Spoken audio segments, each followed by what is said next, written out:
हरे कृष्णा। सभी बच्चों का हार्दिक स्वागत है आज की प्रातःकालीन क्लास में। हरे कृष्ण तो हम प्रभु जी, लोग दंडवत प्रणाम। दंडवत प्रणाम। जो हरे कृष्णा प्रभु भागवतम जी, का दंडवत प्रणाम। दूसरा स्कंद का 5वां अध्याय कर रहे हैं। किस प्रकार ये सृष्टि, भगवान किस प्रकार ये सृष्टि करते हैं, हमने बहुत कुछ इसके बारे में पढ़ा। जो महाभूत हैं, किस प्रकार वो होता है, आते हैं, किस प्रकार प्रकृति के 3 गुण कार्य करते हैं सृष्टि करने में, किस प्रकार जीवों को अलग अलग योनियां मिलती हैं, किस प्रकार जीव आते हैं, किस प्रकार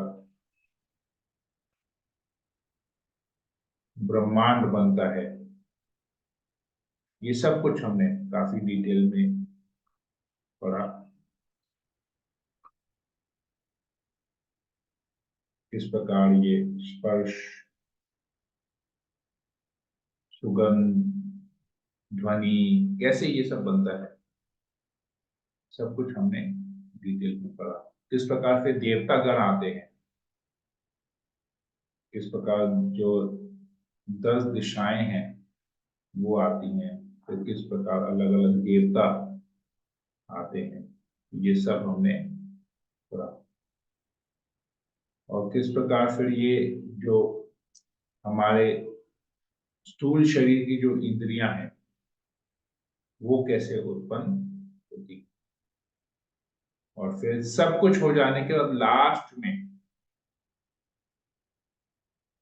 ये शरीर जो है एक स्वरूप धारण करता है। तो इसको प्रभुपाद जी ने एक उदाहरण से समझाया था, गाड़ी का किस प्रकार सब कुछ, सारे पार्ट्स और अर्जे पुर्जे मिलके जब सब कुछ तैयार हो जाता है तो सब कुछ जोड़ने के बाद एक गाड़ी बनती है।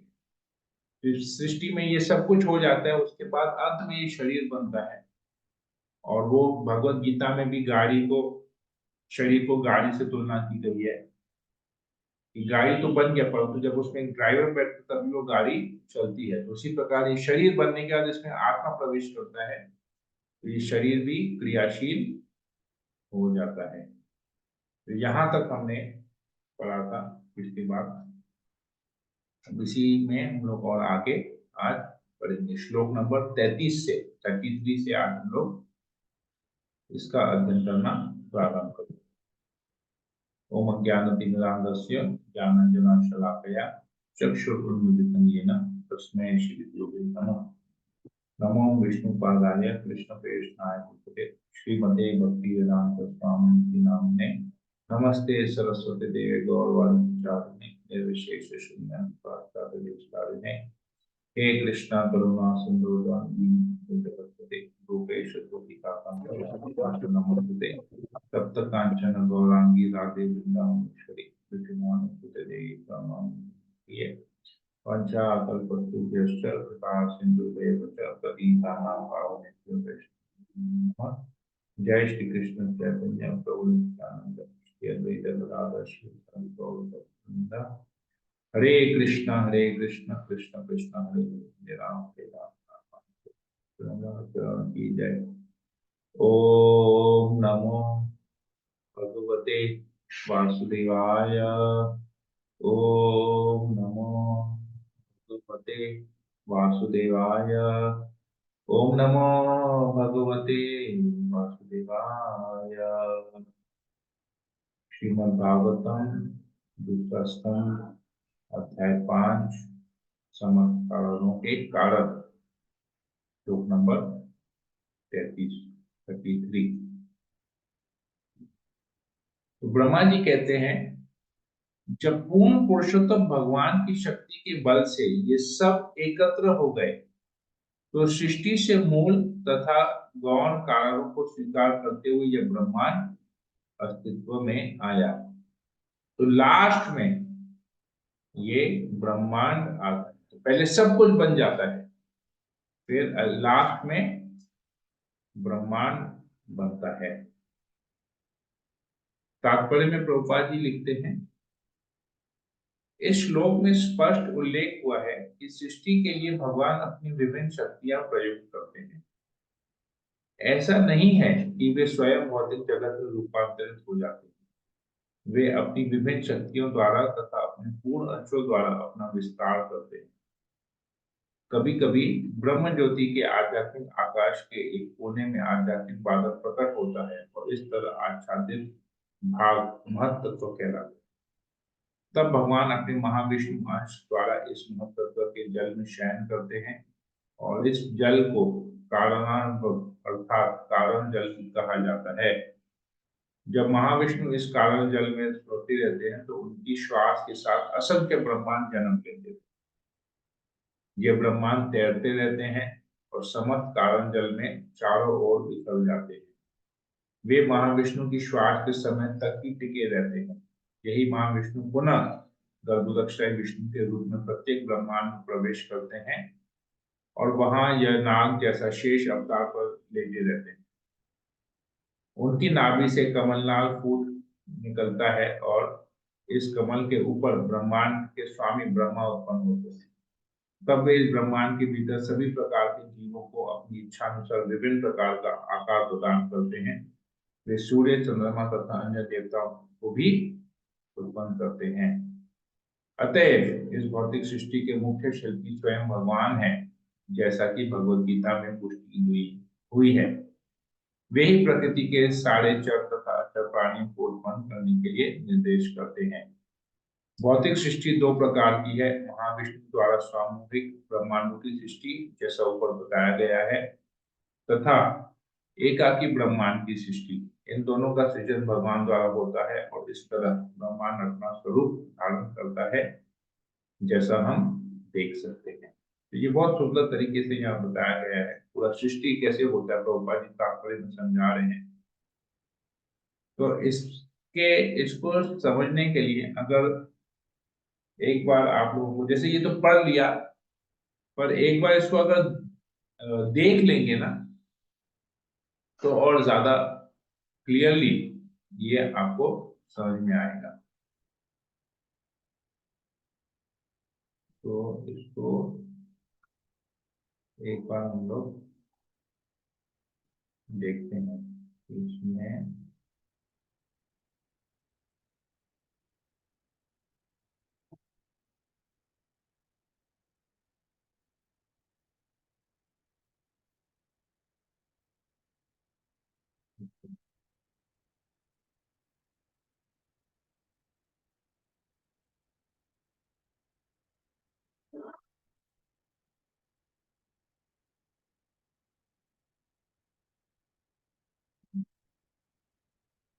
इसका एक छवि है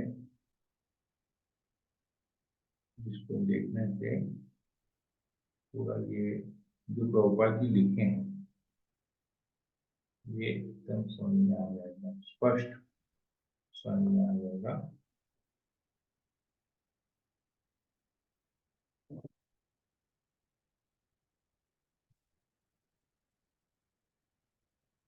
ये है। ओके, क्या इसी से आपको समझ में आ जाएगा।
इससे आप लोग को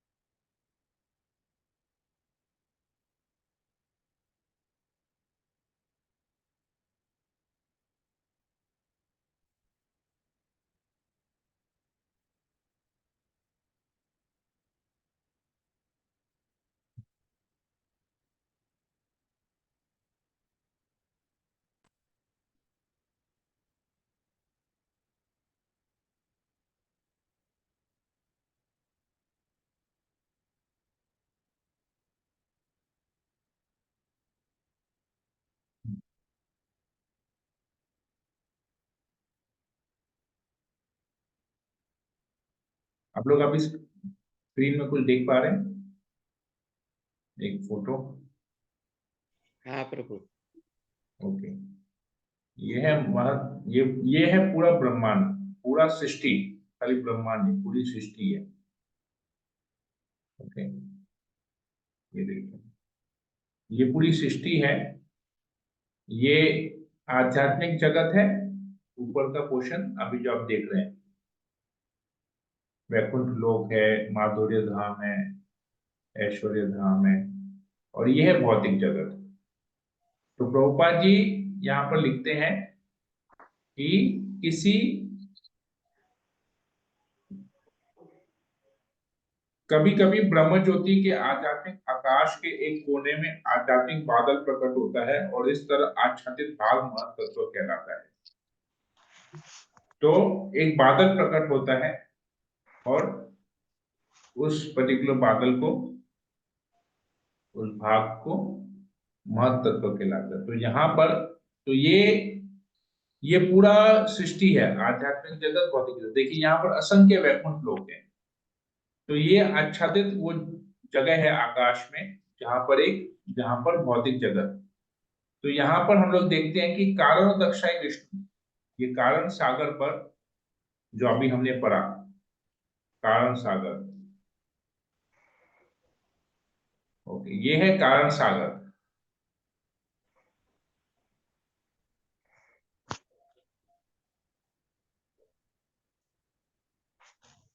ये है कारण सागर, कारण ओशन लिखा है। ये आध्यात्मिक जगत और भौतिक जगत के बीच में ब्रह्म ज्योति है। तो जब हम भौतिक जगत से पार होंगे, ब्रह्म ज्योति को पार करके, तब हम आध्यात्मिक जगत में, मतलब वैकुंठ में घुस पाएंगे।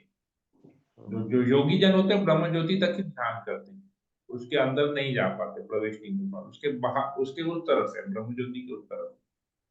तो कारण सागर में ये कारण दक्षाई विष्णु या महाविष्णु ये लेटते हैं।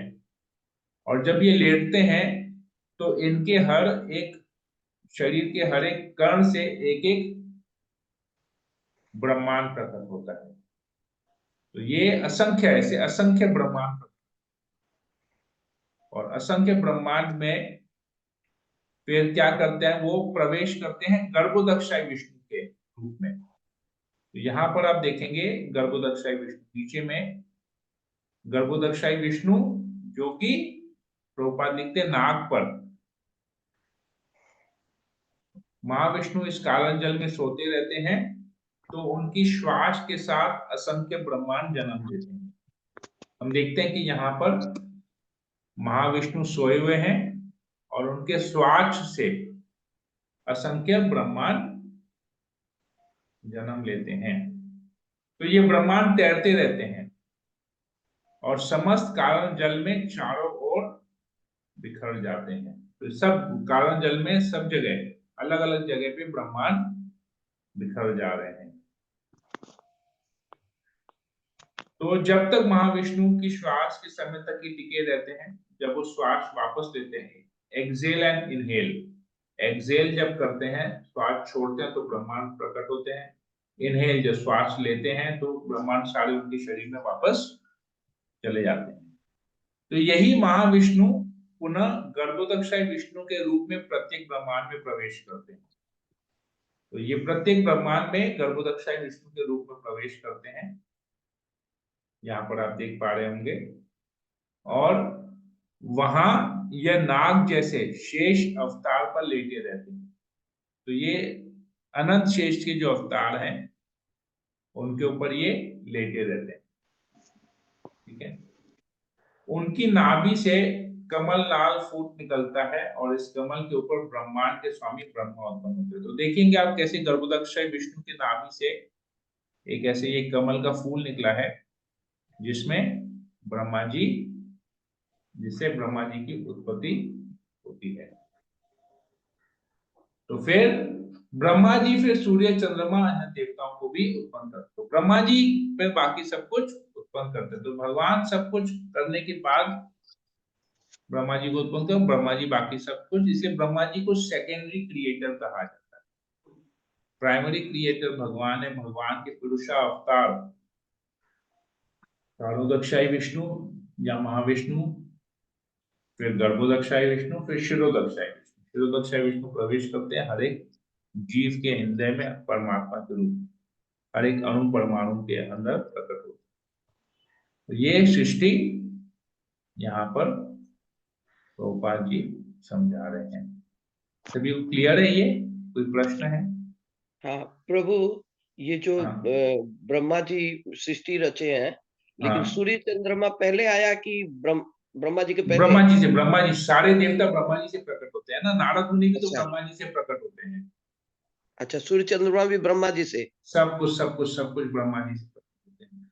ओ, ठीक है। हरे सब कृष्ण प्रभु सब जी। कुछ ब्रह्मा जी से प्रकट होने के बाद अंत में पृथ्वी बनती है, ये ब्रह्मांड बनता है। अच्छा, हाँ हाँ हाँ हाँ। ब्रह्मांड में सब प्रवेश करते हैं।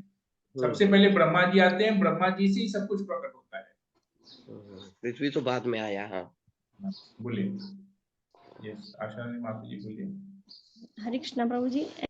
इसमें बताया आपने कि ये ब्रह्म ज्योति और ये ब्रह्मांड, ये पृथ्वी लोक से के बीच में जो आता है वो करुणा उदयशाई विष्णु आते हैं ना, जो लेटे रहते हैं करुणा सागर में। करुणा नहीं, कारण सागर, कारण सागर में। कारण सागर। कारण सागर में समस्त कारणों के कारण सागर को कहते हैं। वो ब्रह्म ज्योति से पहले आते हैं। देखिए, आप ब्रह्म ज्योति से पहले और बाद का आप कंफ्यूजन मत कीजिए। ये एक्चुअली ये फोटो देखते हैं तो बहुत जन कंफ्यूज हो जाते हैं। आध्यात्मिक जगत और भौतिक जगत के बीच में जो पर्दा है वो है ब्रह्म ज्योति।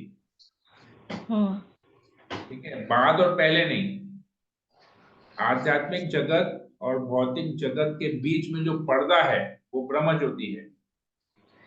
जैसे आपके घर में मंदिर है, मंदिर में आप पर्दा लगाते हैं, राइट? तो पर्दा बंद कर देते हैं। तो पर्दा बंद करने का तब ठाकुर जी का दर्शन कर पाते हैं? कर पाते हैं, हाँ या ना? नहीं, पर्दा लगा होता तो नहीं दर्शन कर पाते। हाँ, तो पर्दा लगा रहे तो दर्शन नहीं कर पाते। तो पर्दा है ब्रह्म ज्योति, पर्दे के उस तरफ है आध्यात्मिक जगत, इस तरफ है भौतिक जगत। समझ में आया अभी? यस प्रभु। हाँ, तो आगे पीछे कुछ नहीं है, ऊपर नीचे भी कुछ नहीं है। ब्रह्म ज्योति एक पर्दा है। तो जिनको पता नहीं है कि पर्दे के उस तरफ ठाकुर जी हैं, वो बोलते हैं कि पर्दा पाना हमारा लक्ष्य है जीवन का।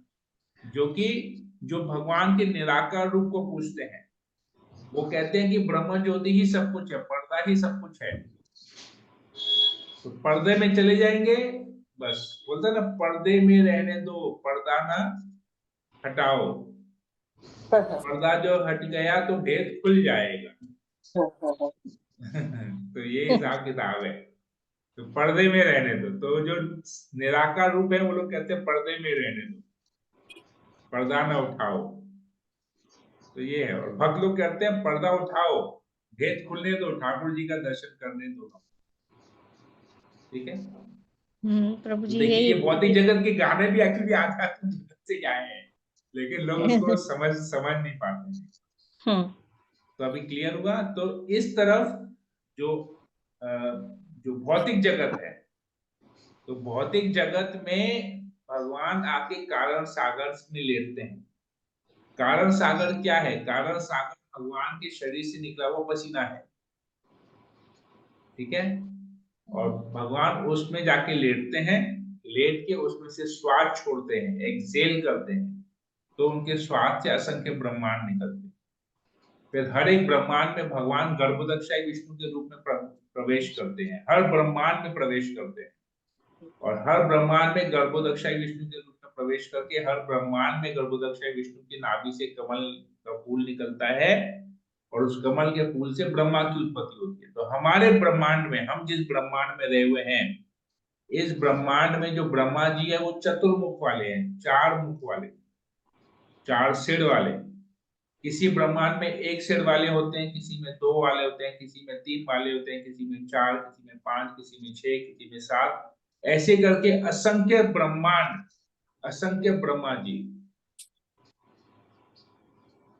तो ऐसा नहीं है कि किसी भी, कहीं पर ऐसा लिखा हुआ नहीं किसी की कि दो ब्रह्मांड में दो चतुर्मुख वाले होंगे, नहीं। असंख्य ब्रह्मांड, असंख्य मुख वाले ब्रह्मा।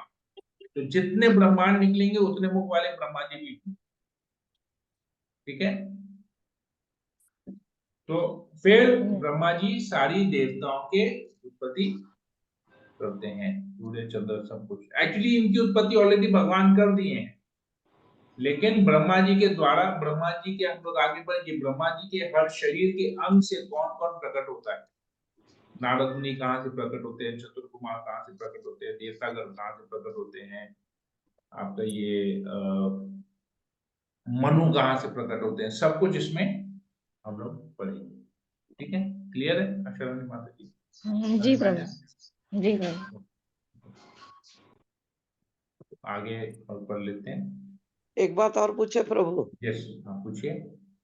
जैसे ये बहुत संस्था में, जैसे हमारे बहुत जान पहचान के हैं, वो लोग भगवान का भजन गाते हैं, लेकिन पूरा फिल्मी से प्रभु जी, और उसमें बहुत अच्छा तालमेल बैठता है भगवान से। बजेगा, वो क्यों नहीं बजेगा? देखिए, फिल्मी गानों के म्यूजिक जो है ना बहुत सुंदर होते हैं। हाँ, तो उस म्यूजिक में अभी, क्योंकि आपको वो फिल्मी गाना सुना हुआ है, तो वो हम्म, म्यूजिक आपको पसंद आ गया। लेकिन हम हम्म, लोग क्या है, हम लोग बोलते हैं नहीं, हम लोग भगवान का भजन सुनेंगे। हम्म, हालांकि मन में इच्छा है, फिल्मी गाने आकर्षक लगते हैं, क्यों? क्योंकि हम लोग भौतिक जगत में हैं। तो उसी फिल्मी गाने के धुन पे हम लोग भगवान का भजन करते हैं। हम्म, लेकिन उसमें प्रॉब्लम क्या है कि वो फिल्मी गाने पे, फिल्मी धुन पे, फिल्मी धुन में अगर हम भगवान का भजन करेंगे ना, तो उस समय भगवान प्रकट नहीं होंगे, वो फिल्म में नहीं जो हीरो होंगे। हीरोइन था वो प्रकट होता वो है। ठीक वही प्रभु जी, वही एकदम वही एकदम एकदम एकदम वही एकदम। वही तो ये प्रभु जी। प्रॉब्लम है। तो हाँ हाँ इसीलिए, हाँ, इसीलिए हम एक लोग फिल्मी एकदम गाने सही को, है। फिल्मी गाने के धुन के ऊपर में कभी भजन नहीं करते। और ये एक है, प्रभु ये प्रभु जी, प्रॉब्लम है। एक बात और है इसमें प्रभु जी, इसलिए जैसे हम लोग नहीं फिल्मी करते गानों में हैं। अगर भजन सुनते हैं ना प्रभु जी, तो हाँ, कुछ हद तक मतलब वो रहता है भगवान का, लेकिन प्रभु जी हाँ, जो हम लोग जो कीर्तन करते हैं ना, वो प्रभु हाँ, जी एकदम अंदर में, आत्मा में ऐसे लगता है कि मतलब ध्वनि गूंजती है प्रभु जी अंदर से। हाँ। और ये इसीलिए बोला बहुत गया कि अच्छा है। खाली खाली संकीर्तन करो, बस बात खत्म हो गई। हाँ, इसमें जो आनंद है उसमें नहीं खाली है प्रभु संकीर्तन करो, संकीर्तन के अलावा और कुछ मत करो, हाँ प्रभु जी। ठीक और है। फिल्मी वाला हरिनाम में तो है, संकीर्तन, थोड़ा देर बाद सर संकीर्तन भी दर्द यज्ञ होता है ही प्रभु करना जी वो चाहिए और सुन कुछ के। नहीं करना चाहिए। वो सुनने के उसमें बाद और सर कुछ भी दर्द आएगा ही होता नहीं, है। फिर सामने कुछ हाँ नहीं दृश्य दिखे, केवल भगवान का नाम और भगवान का दृश्य दिखेगा इसमें, क्योंकि दूसरा कुछ है ही नहीं। यही 16 अक्षर, 16, जो 16 बहुत शब्दों आनंद को, है प्रभु जी। 16 शब्दों को ही खाली बोलते रहोगे, बात खत्म, और कुछ बोलने की जरूरत नहीं, ठीक है। आजकल हाँ, आजकल वो जो टीवी में दिखाता है, कोई राम बनता है, कोई कृष्ण बनता है, प्रभु हाँ, देखते ही नहीं है, क्योंकि अगर जब ध्यान करेंगे ना, वो नहीं लोग का ध्यान आ हाँ, जाएगा। हाँ, नहीं, प्रॉब्लम, देखते ही नहीं है हाँ। प्रभु जी। एक्चुअली हम लोग भौतिक, इसीलिए हम लोग का बुद्धि अभी भौतिक है, सब कुछ इंद्रिया भौतिक है, इसलिए किसी को देखते हैं ना, हम्म, तो अब जैसे राम का नाम लेंगे तो रामायण सीरियल वाला चेहरा वही सामने आ जाएगा, विग्रह क्या का चेहरा बोले, सामने नहीं आता है। क्यों? इसी क्योंकि हमने रामायण सीरियल को इतने ध्यान से देखा है ना, उतने हाँ, ध्यान से हम लोग आज तक विग्रह को नहीं देखे। हाँ, उतने ध्यान से अगर विग्रह, हम अपने विग्रह को देखेंगे ना, क्योंकि हम हाँ, विग्रह को देखते हैं, हमको लगता है ये पत्थर का है, ये मेटल का है, हम वो देख रहे हैं। लेकिन जब कैरेक्टर को देखते हैं, एक्टिंग करते हो, तो हमको लगता है नहीं ये राम है। इसीलिए हमको उस आदमी की छवि आती है। अगर हम लोग विग्रह में भगवान को देखेंगे तो फिर विग्रह के अलावा सामने कुछ नहीं आएगा। प्रॉब्लम ये है कि हम विग्रह को नहीं देखते नहीं है, ठीक बोले। तो जिसको देखेंगे उसी का ही ध्यान आएगा। विग्रह को देखते नहीं है, सेवा इसीलिए करते हैं, 2 मिनट खाली भोग वोग लगा दिए, सब कर दिए, बस। विग्रह को ज्यादा देर तक ताकते नहीं है, इसीलिए हमको विग्रह का छवि सामने नहीं आता है। ठीक है, वही दिक्कत है प्रभु। तो इसीलिए ये बहुत हाई लेवल का है। हमारे इस्कॉन में नहीं चलता है ये चीज। इसको ना स्वरूप दीक्षा कहते हैं, स्वरूप दीक्षा। इसमें क्या होता है, इस्कॉन में ये है नहीं, मैं खाली बता रहा हूँ, जनरल आपको बता रहा हूँ। वृंदावन वगैरह में ये होता है, लेकिन बहुत टफ है। उसमें ना आपको भगवान का एक विशेष स्वरूप, चाहे वो भगवान का दामोदर हो, राधा दामोदर हो, भगवान का बांके बिहारी का हो, जो भी हो, भगवान के जितने भी विग्रह हैं, उसमें एक विग्रह के ऊपर आपको ध्यान करना सिखाया जाता है। अच्छा। ताकि शरीर छोड़ते वक्त आप उसी विग्रह का ध्यान करें और आप शरीर छोड़ें, ये सिखाया जाता है उसमें। लेकिन हम लोग में ये नहीं है। हम लोग के में है कि आप नाम के ऊपर ध्यान दो, कि भगवान के नाम और भगवान में अंतर नहीं है, तो नाम के ऊपर ध्यान दो तो बात। तो स्वरूप में भी ध्यान करने में थोड़ा सा दिक्कत आता है कभी कभी, वो अभी अलाउ नहीं है, इसलिए मैं ज्यादा डिटेल नहीं करता, लेकिन प्रॉब्लम उसमें भी है। लेकिन नाम में कोई प्रॉब्लम नहीं, क्योंकि नाम के उदाहरण में तो हमने समझ लिया, जामिल का नारायण का नाम लिया, अपने पुत्र का नाम लिया, नारायण बोलते, नारायण का ध्यान नहीं किया, केवल नाम उच्चारण से नारायण विष्णु दूत आ गए उनके पास। तो इसलिए नाम में ज्यादा पावर है, इसीलिए नाम के ऊपर ज्यादा एम्फोसिस दिया गया। और बाकी एक बात जिनको बुद्धि नहीं है वो लोग तो भगवान के विग्रह के ऊपर ज्यादा ध्यान करेंगे, लेकिन भगवान के विग्रह के ऊपर में हो सकता है उस समय दूसरा कुछ धुंधला धुंधला आ जाए तो गड़बड़ हो गया, लेकिन नहीं, नाम कुछ में नहीं बहुत आता पावर प्रभु, है। कुछ नहीं आता प्रभु, कुछ आता ही नहीं है। एक बात और पूछना था। पूछे? जैसे ये हुआ कि हमारे क्लास में नए जन भी आते रहते हैं, तो वो जो जपा होता है ना प्रभु, जप में हमको बहुत ज्यादा वो करना करते हैं कि उसके साथ, नए के साथ पुराने लोग को भी एक शिक्षा मिलता रहता है, जप करना मस्ट है। जो जहाँ पे है, जैसे कि 4 साल 3 साल से है, उसको 16 माला रहना चाहिए, ऐसे रहता है। तो राजू प्रभु बोलते हैं सॉरी, कि आप एक ही चीज रिपीट, तो वो ठीक नहीं लग रहा है। जितना नया आएगा तो आप उसको बोलेंगे।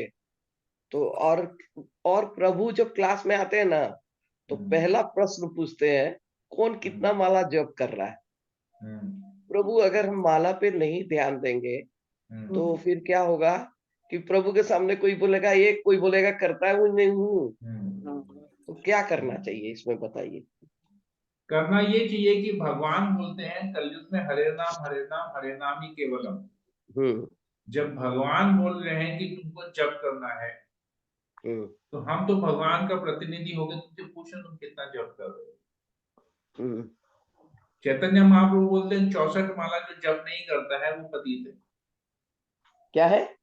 पतित पतित है, हाँ।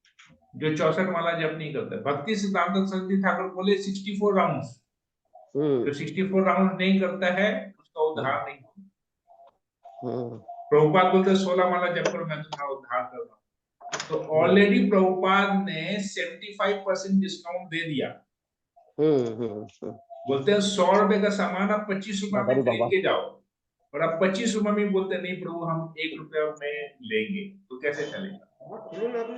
तो आज अगर हम प्रभुपाद का शिक्षा दे रहे हैं और इस्कॉन के नाम पे अगर हम इस्कॉन के द्वारा प्रभुपाद का शिक्षा दे रहे हैं, तो प्रभुपाद का तो बात मानना पड़ेगा, 16 माला जप करना पड़ेगा। और हम 16 माला जप नहीं करेंगे, प्रभुपाद का बात नहीं मानेंगे, हमारा उद्धार कैसे होगा। तो जप के ऊपर तो बोलना ही है, क्योंकि जप के लेके, हाँ प्रभु, क्योंकि प्रभुपाद हमेशा प्रभुपाद का जितना भी लेक्चर सुनिएगा, हर लेक्चर में प्रभुपाद ने एक चीज कॉमन बताया कि तुम शरीर नहीं आत्मा। क्यों बताया है? क्योंकि इंसान भूल जाता है कि वो शरीर नहीं आत्मा है। वो तो बार बार अपने आप को, हम लोग भक्ति में भी कितने दिन अपने आप को शरीर मानते हैं, कितने आत्मा मानते हैं। हम लोग तो कार्य सारा शरीर के लेवल पे कर रहे हैं ना। इसलिए 3 घंटे का पिक्चर देखेंगे नींद नहीं आएगा, लेकिन 3 घंटे जब करेंगे नींद आ जाएगी।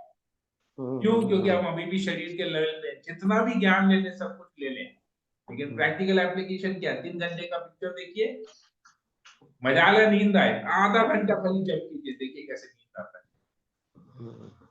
3 घंटा लोगों के बारे में चर्चा कर लीजिए, लेकिन आधा घंटा खाली भागवतम क्लास में बैठिए, बीच में देखिए कैसे आंख बंद होता है। तो शरीर है अभी भी, इसीलिए तो नींद भी आ रहा है ना। इसलिए तो जप में मजा नहीं आ रहा है, भागवत में, गीता में मजा नहीं आ रहा है, नींद आते रहते हैं क्लास में।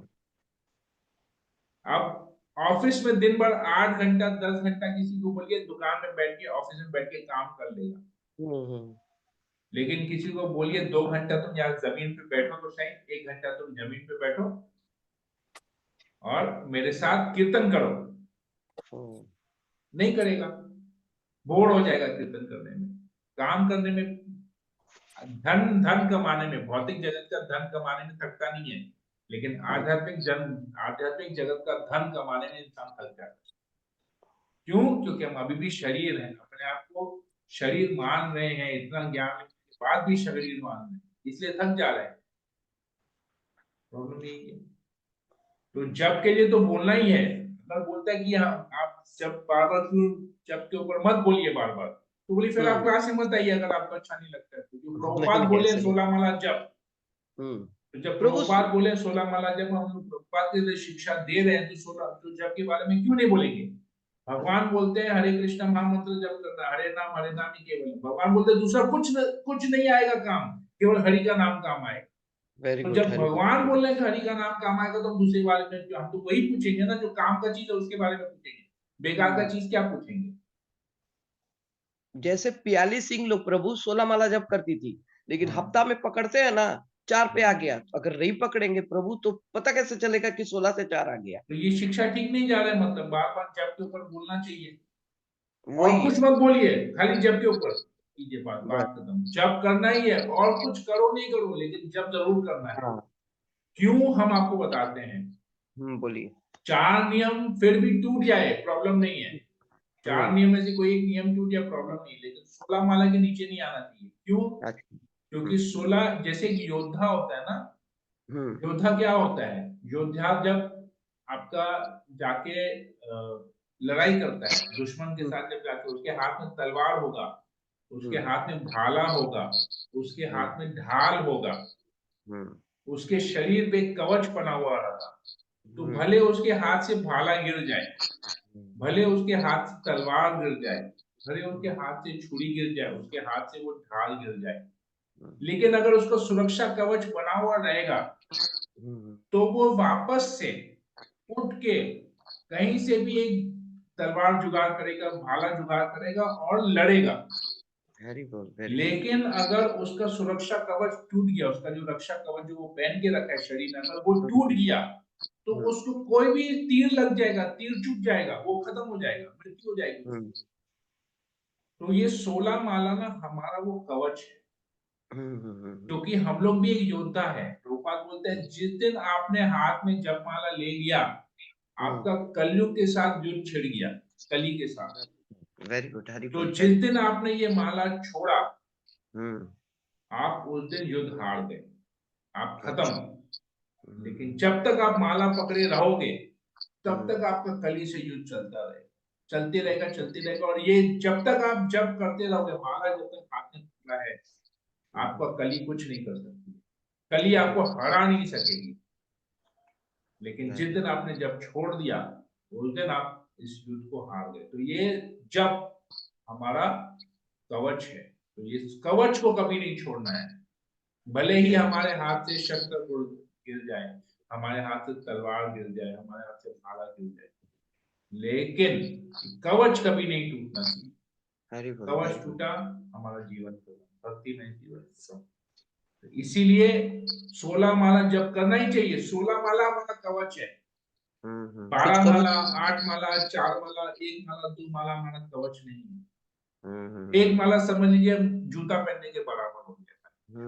जूता न्यू पहन कवच। लेंगे तो क्या सीना बचा रहेगा क्या? पैर नहीं। बच जाएगा लेकिन सीना नहीं बचेगा। 4 माला करेंगे तो समझ लीजिए अपने घुटनों को बचा दिए। 8 माला करेंगे समझिए अपने पेट को बचा दिए।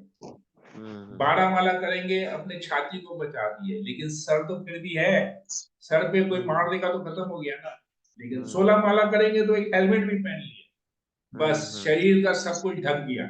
16 माला बचे रहेंगे हम। सर भी बच गया, शरीर भी बच गया, पेट भी बच गया, कमर भी बच गया, घुटने भी बच गए, पैर भी बच गया, सब कुछ बच गया 16 माला करने से।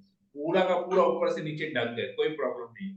पूरा किट पहन लिया हम लोग, अब कहीं पर कोई हमको कुछ नहीं करता। तो 16 माला ये चीज है। 1 माला, 2 माला, 4 माला, 8 माला, 12 माला, कुछ नहीं, 16 माला। ठीक है, तो ये सब समझाना पड़ेगा, ऐसे समझाना। हाँ हाँ बिल्कुल, बहुत अच्छा आप बोले ये चीज तो। हाँ, हरे कृष्णा प्रभु जी, बहुत हरि बोल, बहुत अच्छा। हरे कृष्णा। हरे कृष्ण ये तो प्रभु हरि जी, समय से बोल ही प्रभु जी, चर्चा में बहुत सुंदर। चर्चा में निकल गया। ऐसे लग रहा है ना प्रभु जी सही में कवच ही पहने हुए हम लोग। सचमुच कवच 16 ही है माला का हमारा। पूरा कवच से ढके हुए प्रभु जी, इतना आनंद आ रहा है क्या बोले। क्या बोले। तो अभी तो आशा 16 रानी के को नीचे मत अप्रिशिएट कर। जाइएगा, 16 के नीचे मत जाइएगा। 16 के नीचे गए तो आपको माया पकड़ लेगी। नहीं प्रभु जी, प्रभु जी आप बहुत अच्छा समझाते हैं प्रभु जी, इतना अच्छा से जाने के बाद मतलब। ना प्रभु जी हम लोग का तो 2 माला और बढ़ जाता है। बढ़िया। आशा वो रानी तो एकदम कल कमाल कर दी प्रभु, माला 100 और वाला। और 100 वो माला। हो जाता है, मतलब हरि बोल, 16 करने की वेरी जगह गुड। 20 कर लेते हैं। हरे कृष्णा प्रभु जी। हरे कृष्णा। हाँ अखिलेश प्रभु, अरे बोलिए। प्रभु जी मेरा तो माला कभी होता है कभी होता ही नहीं है, लेकिन एक माला डेली करते हैं, लेकिन और कभी 16 होता है, तो कभी 4 मतलब होता जूता है। पहन के खाली घर से अरे निकल रहे हैं और कुछ नहीं कर रहे। बिना कवच पहने, यस। जूता हाँ, पहन के कभी घर से 16 निकल माला गए। होता है प्रभु जी, कभी एक माला, लेकिन एक माला डेली करते हैं। 16 माला डेली करना है। अब कोशिश करेंगे अभी प्रभु वो जी। सब 1 माला 2 माला का टाइम खत्म हो गया। ये तो बात सही है प्रभु 1 जी। माला 2 माला टाइम खत्म हो गया। 1 माला 2 माला तो रास्ते में चलता हुआ आदमी कर रहा है, भक्त ये लोग नहीं तो बात करते सही, हैं। ये तो बात भक्त लोग सही है प्रभु वैष्णव जी। तिलक धारण कर लिए मतलब 16 माला कर रहे हैं, तभी वैष्णव तिलक धारण कर, तभी वैष्णव तिलक का वैल्यू है। अच्छा। वैष्णव तिलक जो आप लोग कर रहे हैं 16 माला कर रहे हैं, बोल के तिलक का वैल्यू है। 16 माला नहीं करेंगे तिलक का भी वैल्यू नहीं। ओ ठीक है, तो ठीक है 16 प्रभु माला जी, आप करना कोशिश बहुत करेंगे, जरूरी हम है। पूरा कोशिश। एकदम ठीक पूरा प्रभु जी। कोशिश मतलब करना ही है, आप करेंगे नहीं, करेंगे। करना ही है हमको। 16 माला प्रतिदिन 16 माला करना। अगर हम 16 माला नहीं कर रहे हैं तो हम भक्त नहीं है। प्रभुपाद को अपना गुरु माने ही नहीं है अब तक। ओ, प्रभुपाद की शिक्षा है 16 माला जप। हम बोलते नहीं हम 1 माला 2 माला 10 माला 8 माला 12 माला 4 माला करेंगे, तो कैसे प्रभुपाद को मान? प्रभुपाद को तो नहीं मान रहे हैं। प्रभुपाद को नहीं मान रहे हैं जो मंगल आरती करते हैं। ये लास्ट वाला जो है, लास्ट वाला पार्ट है, यस्य प्रसाद भगवत प्रसाद हो, यस्य प्रसाद न गति। तो गुरु को प्रसन्न नहीं कर पाएंगे तो भगवान कैसे प्रसन्न होंगे? गुरु की आज्ञा का पालन नहीं करेंगे तो भगवान को कैसे पा पाएंगे? तो गुरु का आज्ञा 16 माला जप करना। हम बोलेंगे नहीं प्रभु 4 माला करते हैं, हम ना 4 माला रोज करते हैं, इतना गर्व से बोलते हैं 4 माला करते हैं। सोचिए भक्ति सिद्धांत सरस्वती ठाकुर को गुरु नहीं बनाया, ये तो 64 माला था। प्रभुपाद बोले 16 माला था, बात तो पता है। तो 16 में भी हम बोलेंगे नहीं प्रभुपाद और थोड़ा सा डिस्काउंट दीजिए, 1 माला 2 माला कर लेते हैं, कभी कभी नहीं भी करेंगे चलेगा। तो कभी कभी जिस दिन एक काम कीजिए, जिस दिन माला जप नहीं करते उस दिन भूखे रहिए, क्योंकि आत्मा को तो भोजन नहीं दिया तो शरीर को क्यों भोजन देना? शरीर को भी भोजन मत दीजिए। फिर आत्मा अगर एक दिन भोजन के बगैर रह सकती है, भगवान के नाम के बगैर, हरि नाम के बगैर रह सकती है, तो शरीर भी रहेगा एक दिन। उस दिन खाना मत खाइए, उस दिन पानी भी मत पीजिए जिस दिन जप नहीं करते हैं। हाँ जिस अच्छा, दिन ठीक है 1 प्रभु माला जी। 2 माला करते हैं तो उस दिन 1 दाना अन्न का खाइए, 2 दाना अन्न का खाइए और कुछ मत खाइए। जिस दिन 16 माला करेंगे उस दिन 3 टाइम खाना खाइए, पेट भर के खाइए। आत्मा को भोजन पूरा देंगे तो शरीर को भी भोजन पूरा दीजिएगा। आत्मा को भोजन कम देंगे तो शरीर को भी भोजन कम दीजिए। फिर उस दिन व्रत रखिए। जिस दिन जप नहीं किए उस दिन निर्जला कर लीजिए। बस आज ही हम एकादशी पालन करेंगे, निर्जला। हाँ, ऐसा ही ना करने आत्मा से को होगा भोजन, प्रभु ना जी। शरीर को भोजन, कुछ नहीं देना है, किसी को भोजन नहीं देना है। ठीक है, ऐसा ही करने से होगा। ऐसे अगर अपने आप को पीटेंगे ना, ऐसे अगर अपने आप को रोज ये जो क्या उसको बोलते हैं, अपना मन को ऐसे जूता से मारेंगे प्रतिदिन, बातों का जूता को से अपने मन को मारेंगे ना प्रतिदिन, तब अपना साधना ठीक होगा, नहीं तो साधना ठीक नहीं होगा। मारेंगे जोर से जूता, आज जप नहीं किए ना, आज खाना भी नहीं मिलेगा, आत्मा को भोजन दीजिए, शरीर को भोजन दीजिए, ऐसे कीजिए अपने आप को, तभी अपने आप को ही मारना पड़ेगा, इस मन को मारना पड़ेगा, जूता पकड़ पकड़ के मन, तभी हमारा भक्ति ठीक होगा, हमारा साधना ठीक होगा। ठीक है, हरे कृष्णा प्रभु। यस माता। प्रभु ठीक है जी प्रभु, हरे कल कृष्णा, हरि बोल। हरे कृष्णा कृष्ण। हाँ, हरि बोल। कल एकादशी का कथा पढ़ रहे थे, तो उसमें आंवले का अम्ल की महत्व बताया था कि आंवले का पेड़ का पूजा करना है, तो बस वो मेरे दिमाग में बैठ गया था कल। तो मैंने कल सारे मतलब कि अपने फ्रेंड सर्कल के ग्रुप में डाल दिया था कि कोई आंवले का पेड़ हो आसपास तो मुझे बताइएगा, तो मैं पूजा करना है मुझे। तो मतलब कि वो मतलब कि किसी का भी रिस्पॉन्स इतना नहीं आया, लेकिन शाम के टाइम आया कि ऐसा ऐसा है यहाँ पे पेड़, तो हम लोगों को पूजा करना है, तो वहां कर सकते हैं। तो लेकिन क्या शाम हो गई थी और वो था भी बहुत दूर।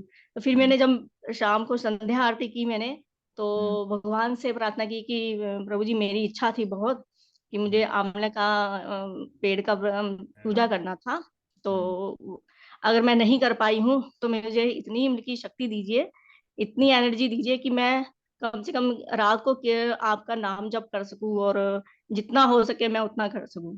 तो रात के मतलब की 11 पौने 11 बजे के करीब मैं बैठ गई थी जप करने, और जप करते करते करते मतलब कि 1:30 कब बज गया पता भी नहीं चला। फिर हार के उनकी जब बिल्कुल गला दुखने लग गया और सब उनकी ये सब चीजें होने लगी, तब मुझे एहसास हुआ कि अरे 1:30 बज गया। तब मैंने उनकी जप करना बंद किया। तब इसलिए उनकी भगवान की कृपा से हुए है ये सब, मेरी कृपा से नहीं हुआ, शायद उन्होंने मेरी प्रार्थना नहीं, सुन ली। प्रयास आपका था, प्रार्थना आपने की, इसलिए सब कुछ हो गया। मैंने कहा प्रभु जी नेक्स्ट टाइम से अपने गमले में ही लगा लूंगी आंवले का पेड़, उसके सामने पेश करूंगी, जप करूंगी, चाहे जितना हो जाए। अच्छा, हरे कृष्णा। हरे कृष्ण। ठीक है, और किसी को कुछ पूछना है या कुछ बोलना है?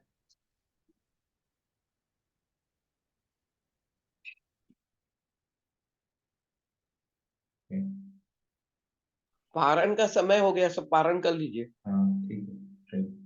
ठीक है, तो मैं सेशन को यही एंड करता हूँ। हरे कृष्णा कृष्ण कृष्ण हरे हरे, हरे राम राम राम हरे हरे। पंचाकल्पतरुभ्यश्च कृपा सिन्धुभ्यश्च पतितानां पावनेभ्यो वैष्णवेभ्यो नमो नमः। समेत भक्तवृंद की जय, जगदीश प्रभुपाद की जय, की जय। हरे कृष्णा। हरे कृष्ण प्रभु जी, दंडवत प्रणाम।